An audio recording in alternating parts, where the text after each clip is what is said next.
નમસ્કાર. છેલ્લે આપણે લેક્ચરમાં ચેપ્ટર નંબર 3 પ્રકરણ નંબર 3 પૂરું કર્યું હતું. આજે હવે મુખ્ય મેં તમને એ પણ કહ્યું કે કોઈ ગેરહાજર રહેતા નહીં, બરાબર ધ્યાન રાખજો. હવે નામનું અહીંથી ભણવાનું ખરેખર થાય છે અને ચેપ્ટરનું નામ છે જર્નલ, યાને આમ નોંધ. આ ચેપ્ટરમાં તમારી જો માસ્ટરી આવી જાય, બરાબર આવડી જાય, તો તમને નામ આવડી ગયું, ગમે તે ધોરણનું ગમે તે પ્રકારનું હોય એને એકાઉન્ટ આવડી જાય. ઓકે. હવે આ આમ નોંધ નામનું જે પ્રકરણ છે, ચેપ્ટર છે, તેની આપણે વાત કરવી છે. હું એમ કહું છું કે વેપાર, ધંધો, ઉદ્યોગમાં રોજે રોજના અનેક આર્થિક વ્યવહારો થાય છે. ધંધો, વેપાર, ઉદ્યોગમાં અનેક પ્રકારના આર્થિક વ્યવહારો થાય છે અને એ જે વ્યવહારો થાય છે એ વેપારીઓ કાચી નોંધમાં નોંધ કરે છે, જેથી યાદ રહે, અને વેપારીઓ તેની નોંધ કરે છે, જેને કાચી નોંધ કહેવાય છે, રફ. ધંધો હોય, વેપાર ધંધો, ઉદ્યોગમાં વેપારીઓ જે આર્થિક વ્યવહાર થાય, રોજબરોજના તો ઘણા વ્યવહાર થાય, એ રોજબરોજના થતા અનેક વ્યવહારો, આર્થિક વ્યવહારો એની એક ચોપડામાં અથવા તો કાચી નોંધ રાખવામાં આવે છે. કાચી નોંધ જુદા જુદા પ્રકારની હોય. પહેલા હું તમને કહી દઉં. અરે સામાન્ય ચાની કેબિન રાખતા હોય ને, જ્યાં ચા બનાવીને પાતા હોય, એમાં ઘણાના નામ આવતા, તો એ બીડી સિગારેટના ખોખા ઉપર લખતા હોય. દાખલા તરીકે જોશી સાહેબ એમ મારું નામ લખે, પણ હું જેટલી વાર ચા મંગાવું, 1 ચા, 2 ચા, 3 ચા એમ લખે જાય, અને જ્યારે પૂરું થઈ જાય ને કોઠો એટલે લઈને આવે, કુલ આટલી ચા થઈ એટલે પૈસા આપો. તો એ જે બીડી સિગારેટનું ખોખું છે, પછી એનાથી થોડું કાનના પરચોરણ વેપારી હોય, નાની દુકાન હોય, તો પાર્ટીમાં સ્લેટમાં નામો લખતા હોય છે. એનાથી થોડોક નાની એવી ડાયરી રાખે, એનાથી મોટો થોડોક હોય તો એ નાની બુક રાખે, મોટી કંપની હોય તો ચોપડો રાખે છે. તો આ જે નોંધ થાય ને કાચી નોંધ કહેવાય. તો વેપાર, ધંધા અને ઉદ્યોગમાં રોજબરોજના અનેક આર્થિક વ્યવહારો થાય છે અને એ આર્થિક વ્યવહારોની વેપારીઓ કાચી નોંધ રાખે છે, જેથી યાદ ન રાખવું પડે, ભૂલી ન જવાય, એટલા માટે કાચી નોંધ કરે છે. અને એ કાચી નોંધ પરથી પછી નામું લખાય છે. હવે દરેક હિસાબી વ્યવહારમાં બેવડી અસર તો થવાની, ઓછામાં ઓછા બે ખાતા સંકળાયેલા હોય. એ આપણે આગળ કહીએ. દરેક વ્યવહારમાં ઓછામાં ઓછા 2 ખાતા સંકળાયેલા હોય છે, અને એ જે ખાતા સંકળાયેલા હોય ને એનો પ્રકાર નક્કી કરવામાં આવે, અને પ્રકાર નક્કી કરી પછી ખાતાના નિયમો લગાડવામાં આવે. ખાતાના પ્રકાર એટલે માલ મિલકતના છે, વ્યક્તિના છે કે ઉપજ ખર્ચના છે, આ નક્કી કરવામાં આવે.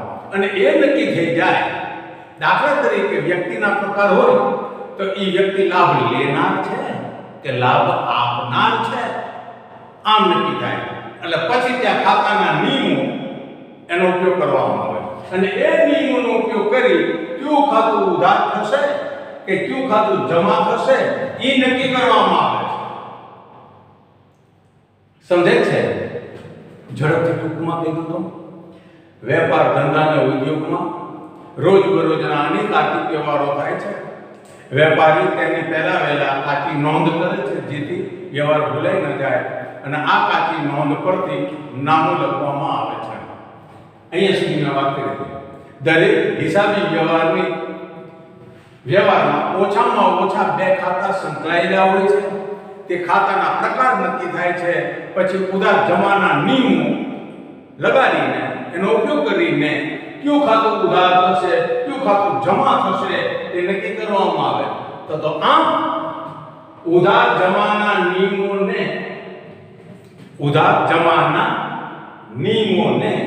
હિસાબી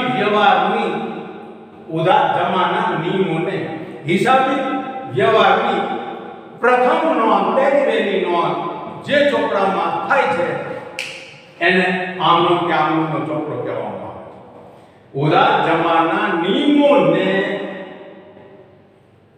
આધારે હિસાબી વ્યવહારની પ્રથમ જ્યાં નોંધ થાય છે તેને આમનો કહેવાય, તેના ચોપડાને આમનો ચોપડો કહેવાય.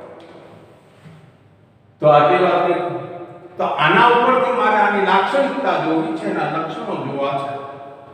તો પહેલી વાત તો મારે એ કરવી પડે, હજી મારે એ કહું છે કે આ આમનો શબ્દ આવ્યો ક્યાંથી? આમનો શબ્દ ફ્રેન્ચ શબ્દ જર, જેવો યુ આર, જર. ફ્રેન્ચ શબ્દ જર, જે ઓ યુ આર. એ જર ઉપર કેવો? જર શબ્દનો અર્થ થાય છે દિવસ. મેં લખ્યું છે જો જર, ફ્રેન્ચ શબ્દ જર એટલે દિવસ. એના પર જર્નલ જર્નલ આમનોંધનું અંગ્રેજી નામ છે જર્નલ. આ ધંધાના દૈનિક વ્યવહારની નોંધ. જર્નલનો અર્થ થાય છે ધંધાના દૈનિક વ્યવહારની નોંધ એટલે જર્નલ. જર ફ્રેન્ચ શબ્દ, એનો અર્થ દિવસ. તેના પર કેવું? જર્નલ. એનો અર્થ ધંધાના દૈનિક વ્યવહારની નોંધ. અને એ જે દૈનિક વ્યવહારની નોંધ યાને જે જર્નલ છે એ અંગ્રેજી શબ્દ પર, અંગ્રેજી શબ્દ તો જર્નલ અંગ્રેજી શબ્દ, જર ફ્રેન્ચ શબ્દ છે. જર એટલે દિવસ, એના પરથી પછી જર્નલ આવ્યું. જર્નલનો અર્થ થાય ધંધાના દૈનિક વ્યવહારની નોંધ. એના પરથી જર્નલ જે અંગ્રેજી શબ્દ છે પણ એ મૂળ તો લેટિન ભાષાનો છો. જર્નલ શબ્દ મૂળ લેટિન ભાષાનો છે. અને આ જર્નલનો અર્થ જો હોય ને તો એનો અર્થ થાય છે નોંધ અથવા તો ડાયરી. જર્નલ શબ્દનો અર્થ થાય નોંધ કે ડાયરી. ઓ તો હાવ મારે હાઈલાઇટ જોવી તો કે બાપા વેપાર ધંધા અને ઉદ્યોગમાં રોજબરોજના અનેક આર્થિક વ્યવહારો થાય છે. અને જે રોજબરોજના અનેક આર્થિક વ્યવહારો થતા હોય, જે વેપારી પોતે એક કાચી નોંધમાં એની નોંધ કરે છે અને તેના પરથી પછી હિસાબી વ્યવહાર, દરેક હિસાબી વ્યવહારમાં બે ખાતા સંકળાયેલા હોય છે અને આ જે નોંધ કરે છે એના ઉપરથી નામો લખાય છે કાચી નોંધ કરતી. દરેક વ્યવહારની બે ખાતા પર ઓછામાં ઓછા બે ખાતા પર અસર થાય. હવે એ જે અસર થાય છે એનો પ્રકાર નક્કી થાય અને ઉધાર જમાના નિયમો નક્કી થાય. અને નિયમો જે થાય છે એના આધારે કયું ખાતું ઉધાર, કયું ખાતું જમા થશે તે નક્કી થાય છે. તો આમ ઉધાર જમાના નિયમોને હિસાબી વ્યવહારની પહેલી યાને પ્રથમ નોંધ જે ચોપડામાં થાય છે તેને કહેવાય છે આમનો કે આમનો નોંધ. રેડી? આમનો શબ્દ જે યુ આર, જે ઓ યુ આર, જે ઓ યુ આર, જર ફ્રેન્ચ શબ્દ છે જેનો અર્થ દિવસ છે. તેના પરથી જર્નલ. જર્નલનો અર્થ થાય છે ધંધાના દૈનિક વ્યવહારોની નોંધ. ધંધાના દૈનિક વ્યવહારોની નોંધ એટલે જર્નલ. જર્નલ અંગ્રેજી શબ્દ, મૂળ તો લેટિન ભાષાનો શબ્દ છે અને જર્નલનો અર્થ થાય નોંધ કે ડાયરી. પૂછો મારા વાલા, પૂછો બહેનો, પૂછો ને કંઈક પૂછો. જેને યાદ ન રહેતું હોય તો કયો, અહીંયા જ યાદ રહી જવું જોઈએ, લેક્ચરમાં જ યાદ રહી જવું જોઈએ. વિદ્યાર્થી મહેનત શું કરવાની હોય? આત્મા, જીવ, મગજ અહીંયા જ રાખજો એટલે યાદ રખાવી જ દઈશ, ગેરંટી. મારા લેક્ચરમાં યાને કોઈ પણ સાહેબ મેડમ ભણાવતા હોય એના લેક્ચરમાં વિદ્યાર્થી બરાબર ધ્યાન આપે ને તો યાદ રહી જાય. બરાબર ને? ઓકે. તો મારે અહીંયા સુધી વાત કરી મેં.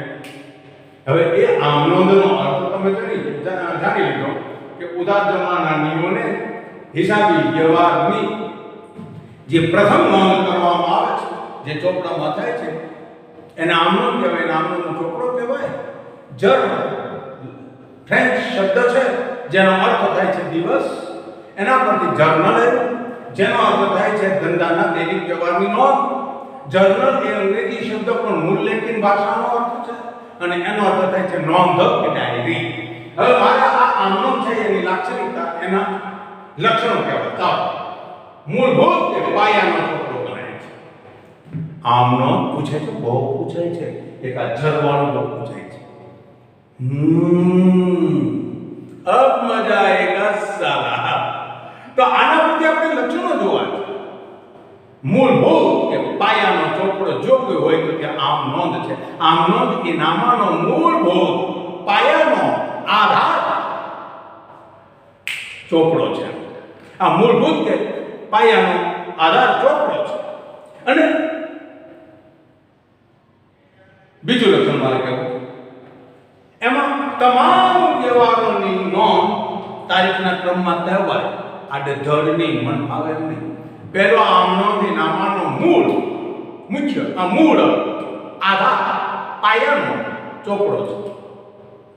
તેમાં તમામ વ્યવહારોની તારીખના ક્રમમાં નોંધ થાય છે. બે બોલી દો છો, હજી મારે ત્રીજી વાત કરવી છે. તેમાં ઉધાર જમાના નિયમો, યાને બેવડી અસર બોલો કે ઉધાર જમાના નિયમો પ્રમાણે નોંધ થાય છે. ઉધાર રકમ ઉધારમાં, જમા રકમ જમામાં લખવામાં આવે છે. ઉધાર જમાના નિયમો બેવડી અસર થાય. બે ઓછામાં ઓછા બે ખાતા સંકળાયેલા. જેટલી રકમ ઉધાર થાય એટલી જ રકમ જમા થાય, જેટલી રકમ જમા થાય એટલી જ રકમ ઉધાર થાય. એ ત્રણ થઈ ગયા. મૂળભૂત કે પાયાનો ચોપડો તમામ વ્યવહારોની તારીખના ક્રમમાં નોંધ થાય. બેવડી અસર થાય એના ઉધાર જમા.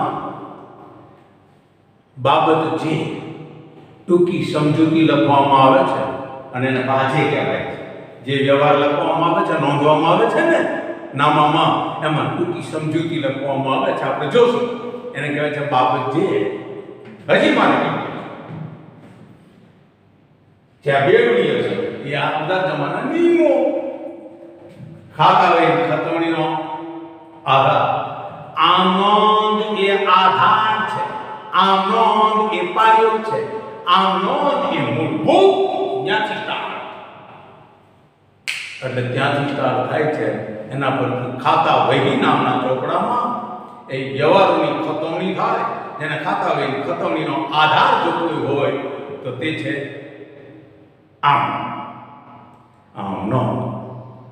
કોઈને વાંધો નહીં પડો તો ભાઈઓ અને ભગીનીઓ અને મિસ્ટરો અને સિસ્ટરો, ફરીને લક્ષણો ઝડપથી જોઈ જઈએ તો મૂળભૂત કે પાયાનો ચોપડો છે. તેમાં તમામ વ્યવહારોની તારીખના ક્રમમાં નોંધ થાય છે. ઉધાર જમાના નિયમો લાગુ કરીને ક્યાં ખાતે ઉધારો, ક્યાં ખાતે જમા કરવું. ઉધાર જમા જુદું લખવામાં આવે છે, નોંધવામાં આવે છે. દરેક વ્યવહારની નીચે ટૂંકી સમજૂતી હોય છે. આ વ્યવહાર શેનો છે, શેને લગતો છે, શું છે વ્યવહાર, એવી સમજૂતી, ટૂંકી સમજૂતી જેને બાબત જે કહેવામાં આવે છે અને બા જે એવું લખવામાં આવે છે. બેવડી અસરનામાં નોંધવામાં આવે છે. ઓછામાં ઓછા બે ખાતા તો અસર થાય અને પછી ખાતા વહી. હાલો, ખાતા વહી ખતવણી એની નોંધ થાય. પૂછો, પૂછી લ્યો, પૂછો. રેડી? તો ઝડપથી આટલું લખો એટલે આગળ શું થાય છે એ આપણે વાત કરીએ. ઝડપ કરો. હા મિત્રો, બહેનો, બાળાઓ, તો આમનોંધ કોને કહેવી, આમનોંધનો અર્થ શું થાય, આપણે એ વાત કરી.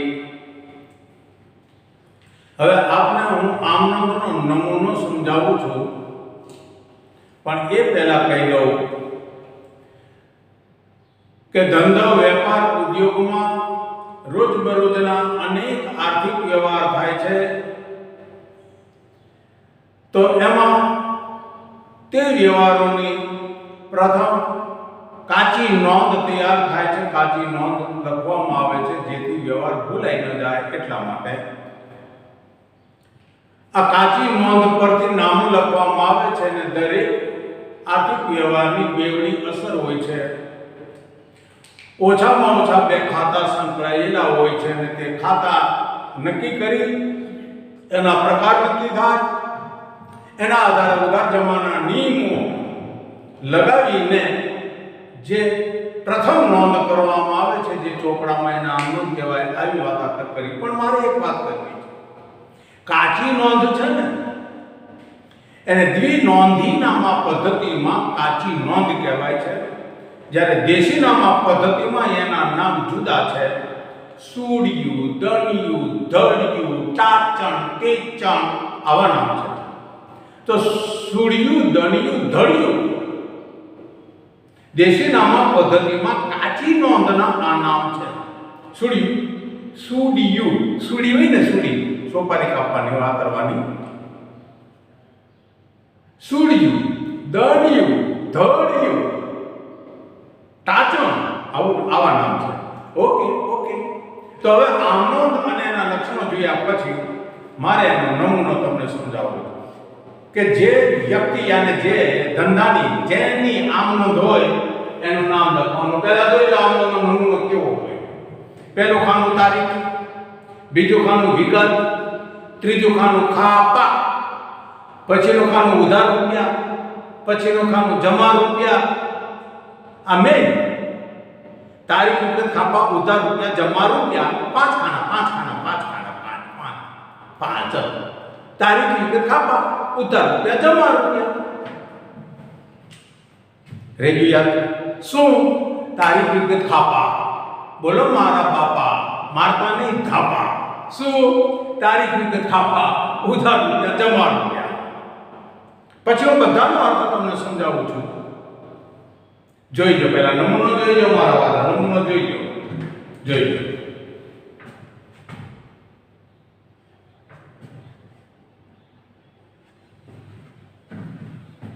જોઈજો પૂરો જોઈજો. Okay, ready?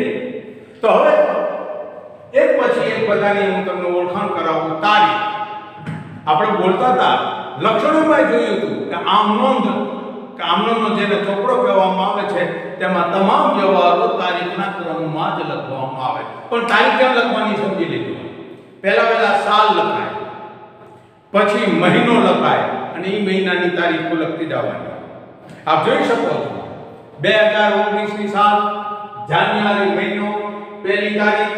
હવે માની લો કે ત્રીજી તારીખનો વ્યવહાર છે તગડો, પાંચનો, છગડો, સાતડો. સમજાય છે મારી વાત? આમ તારીખ લખવાની. પહેલા સાલ લખવી, પછી મહિનો, પછી તારીખ લખવી. આવો સ્વીકારાયેલો નિયમ છે. આ કડક નિયમ નથી કે આમ તારીખ લખવી, પણ આપણે આ રીતે લખવાનું. રેડી? તારીખના ખાનામાં પ્રથમ ઈસવીસન યાને સાલ, પછી મહિનો, પછી તારીખ લખવાની. વિગતનું ખાનું બહુ મહત્વનું ખાનું છે. તમે ઓછામાં ઓછા બે ખાતા સંકળાયેલા હોય, બેવડી અસર હોય એવી વાત કરતા હતા. એક અસર ઉધાર અસર અને બીજી અસર જમા અસર. ઉધાર અસર હંમેશા પહેલા જ લખવામાં આવે છે, સ્વીકારાયેલો નિયમ. રેડી? તો પહેલા હવે હું દાખલા તરીકે વાત કરું. માની લો રૂપિયા 10,000 નો માલ રોકડેથી વેચો. તો પહેલા નક્કી કરો કે આમાં ક્યાં બે ખાતા સંકળાયેલા છે. રોકડ વ્યવહાર છે, હા, એટલે એક તો રોકડ ખાતું નક્કી થઈ ગયું. શેના? વેચાણના. એટલે વેચાણ ખાતું નક્કી થઈ ગયું. હવે વિચારો, રોકડ ખાતું કયો પ્રકાર છે? એ માલ મિલકત છે, આપણી મિલકત છે રોકડ શીલક. અને માલ વેચો, માલ એ માલ મિલકત છે. હવે રોકડેથી માલ તમે વેચો છો એટલે નક્કી થઈ ગયા પ્રકાર, ખાતાના પ્રકાર નક્કી થઈ ગયા. હા, ક્યાં? રોકડ ખાતું, વેચાણ ખાતું, બંને માલ મિલકતના પ્રકાર નક્કી થયા. માલ મિલકતનો નિયમ શું છે? માલ મિલકત ધંધામાં આવે તો ઉધાર હવે તો ઉધાર ને જાય તો જમા, રાઈટ?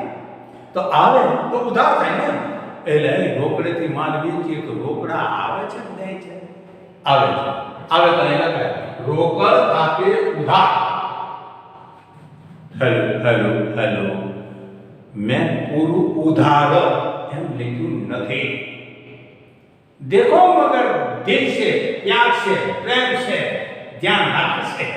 બોલો, ધ્યાન રાખીને જો. મેં પૂ લખ્યું છે, રિવાજ છે, રીત છે, પદ્ધતિ છે. રોકડ આવે એટલે રોકડ ખાતે ઉધાર. હવે બીજી આઈટમ જમા થશે. શું કામ? માલ જાય છે, જાય એટલે જમા. શું કામ? જો વેચો એટલે માટે વેચાણ ખાતે જમા થશે. પણ એક કહો, પેરેગ્રાફની જગ્યા છોડીને, જગ્યા છોડીને, અહીં જગ્યા છોડીને તે શબ્દ લખવો પડે. હું શબ્દ બોલું છું, અક્ષર નથી બોલતો. આ એક જ અક્ષરનો શબ્દ છે. તે શબ્દ લખીને પછી જેના હોય એના લખો. શેનાથી? વેચાણ. તે વેચાણ ખાતે જમા. જમા લખવાનો રિવાજ નથી, લખાય નહીં. કારણ આજે તે લીધો ને આગળ, તે એ જમા છે એમ સૂચવે છે, એમ કહે છે, એમ ખબર પાડે છે, એમ એ તે સમજાવે છે. અને તે જમા હોય ને આગળ તે તે તે આગળ એટલે જમા થઈ જાય. પછી પૂછડે જમા જમા જમા નહીં નહીં નહીં લીખને કા ઉધાર આખું નહીં લખવાનું, અને એ છેડે લખવાનું. જો નામ છેડે, બાજુમાં નહીં લખો. નામ કોઈ કળા છે, પદ્ધતિસર લખો. બરાબર ને? ઓ વિગતની વાત આવે કે આને ખાતે ઉધાર, તે આને ખાતે આમ લખવામાં આવે છે. મેં ઉદાહરણ આપ્યું કે રૂપિયા 10,000 નો માલ રોકડેથી વેચો તો પેલા ખાતા નક્કી કરો. રોકડ વ્યવહાર છે તો રોકડ ખાતું. બીજું માલ વેચો, માલ વેચે ત્યારે વેચાણ ખાતું બોલાય, માટે વેચાણ ખાતું. હવે એના પ્રકાર નક્કી કરો. રોકડ ખાતું કયો પ્રકાર છે? માલ મિલકત. તો ધંધામાં માલ મિલકત રોકડ આવે છે કે જાય છે? આવે છે. આવે તો ઉધાર. શું આવે? રોકડા. માટે રોકડ આવે છે એટલે રોકડ ખાતે ઉધાર થાય. બીજો માલ જાય છે, વેચાણ. વેચાણ એટલે માલ જાય તો જમા. શું થયું? માલ ગયો. માલ વેચો એટલે શું કહેવાય? વેચાણ. માટે વેચાણ ખાતે જમા થાય. રોકડ આવે એટલે રોકડ ખાતે ઉધાર થાય, વેચાણ ખાતે જમા થાય. જેને ન સમજાતું હોય પૂછો. એક મિનિટ જરાય હટવા દેશો નહીં હો. બહુ ગંભીર બાબત છે. મતલબ છે બહુ સહેલી, પણ મગજમાં ઉતરે તો જ આગળ હટવા દેજો, બાકી હટવા નહીં દેતા. પૂછો પૂછો પૂછો પૂછો, પૂછી લો મારા વાલા, પૂછો. ના પૂછી લો, પૂછો. ઓકે ચાલો જાઓ. તમે મારા વતી એક કામ કરો. આ કામ કરવું જોશે. એક કામ કરી દો. બસ એક કામ કરો, પૂછી લો. બસ આ કરો. રેડી? અચ્છા, એક બીજી વાત કરો. રૂપિયા 10,000 નો માલ રોકડેથી વેચ્યો તો રૂપિયા 10,000 રોકડા એવા, તો તમે રોકડ ખાતે ઉધાર, તો ઉધારના ખાનામાં 10,000 રૂપિયા થાય. અને માલ વેચો ને માલ જાય એટલે વેચાણ ખાતે જમા થાય. એટલે એમાં 10,000 રૂપિયા લખો. એટલે ઉધાર રૂપિયા જમા રૂપિયાના ખાના મારા સમજાવવાના રહેશે નહીં. ઉધારની રકમ ઉધાર રૂપિયામાં, જમાની રકમ જમા રૂપિયામાં લખવાનું. હા, જે વ્યવહાર થયો એની નીચે બાબત જે, એટલે કે બાજે, આમ કૌંસમાં લખવાનું છે. બાજે, તો બાજે એટલે બાબત જે. શેના છે? જેના હોય એના લખો. શેના ભાઈ? આ શેના શેના? ફાટની, કેની. એટલે કહેવાનું સાંભળો બાપા મારા વાલા, આ તમારી બાબત સાંભળવી છે. રૂપિયા 10,000 નો રોકડેથી માલ વેચ્યો તેના. આટલું લાંબુ ન લખવું તો ચાલે. રોકડેથી માલ વેચ્યો તેના. એટલે સમજાય રેડી હા બધા વ્યવહારો થાય આમ નોંધ નામના ચોપડામાં આમ નોંધમાં જ્યારે પેજ પૂરું થાય પન્નું પૂરું થાય એટલે ત્યાં બંને બાજુના સરવાળા કરવા અને હજી વ્યવહાર નોંધવાના બાકી હોય તો ત્યાં આગળ અહીં લખવાનું ભાવ વિગતમાં સરવાળો આગળ લઈ ગયા જેટલો બેને સરખા જ હોય સરખા એ સરવાળો આગળ લઈ જવાનો એટલે પાછું બીજું પાનું જ્યાં સ્ટાર્ટ થાય ત્યાં પહેલા વહેલા લખવાનું સરવાળો આગળ લાગ્યા એ સરવાળો ત્યાંથી લખવાનું રેડી સમજાય છે કોઈને પ્રોબ્લેમ હોય તો પૂછો તો આ મેં તમને તારીખ વિગત ખાપા નથી બોલ્યો એ ખાતા વહી પાના નંબર નહીં યાદ લખ્યું છે રોકડ ખાતે ઉધાર 10,000 રૂપિયા હે ને તો રોકડ ખાતા વહી નામનો ચોપડો છે વહી એટલે ચોપડો ખાતાનો ચોપડો એ ખાતાના ચોપડામાં તમે રોકડ ખાતું બનાવેલું હોય ચિતરેલું હોય ઉધાર સાઈડ જમા સાઈડ વાળું બનાવેલું હોય આપણે જોશું એટલે એમાં જ્યાં એની નોંધ કરવી પડે તો એ ચોપડામાં કેટલામાં નંબરના પાના પર રોકડ ખાતું બનાવેલું છે પાના નંબર લખવાના હોય તમારે નહીં લખવાના હવે પણ આપણે ખબર હોવી જોઈએ ને કે રોકડ ખાતું 120મું અહીં લખેલું હોય 120મું પાનું કાઢો ને એટલે રોકડ ખાતું બનાવેલું હોય વેચાણ ખાતે જમા 138માં પાના ઉપર આવે તે 138 લખેલા હોય આને કહેવાય છે ખાતા એ પાના જેમાં તમારે કંઈ લખવાનું નહીં આવે ઓકે તારીખ વિગત ખાપા રેડી ઉધાર જમા રૂપિયાની વાત હતી બાબતજીનું કીધું સરવાળાનું કીધું કોઈને કંઈ પ્રોબ્લેમ હોય તો પૂછો રેડી ઝડપથી લખો હવે આના પછીના પીરિયડમાં આના પછીના લેક્ચરમાં આપણે દાખલો જોવો છે માટે બરાબર સમજો અને ન સમજાય ત્યાં સુધી અટવા ન દેતા થેન્ક્સ ઓલ ઝડપથી લખો મારા વાલા